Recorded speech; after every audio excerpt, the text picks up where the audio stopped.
एक छोटी सी कहानी मैं बताती हूँ, वो जस्ट ऐसे ही मजाक के लिए, हंसी में लोग को समझाने के लिए होती है कि एक लड़का विदेश से पढ़ के आता है, 3 लड़के।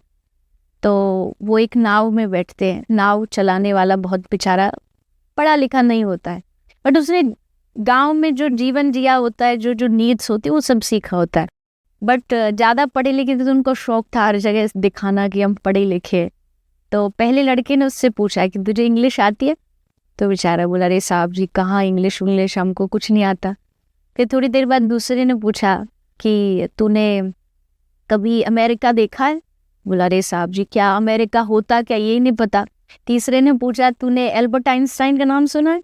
फिर बेचारा बोला, अरे साहब जी हमारा तो कुछ भी नहीं, कौन है हमें क्या पता। तो वो तीनों बार बार ये रिपीट करते रहे, तेरा तो जीना ही बेकार है, तुझे कुछ नहीं आता, तेरा जीना बेकार है। थोड़ी देर बाद तूफान आया नाव हिली, डूबी। तो तीनों घबराए। उसने हंस के पूछा, तुमको तैरना आ रहा है? तो एक दूसरे का चेहरा देखे तो बोले, फिर तुम्हारा जीना बेकार है। कह के पानी में वो कूदा, तैर के पार उतर गया। सिंपल सा यही लाइफ, ये जीवन।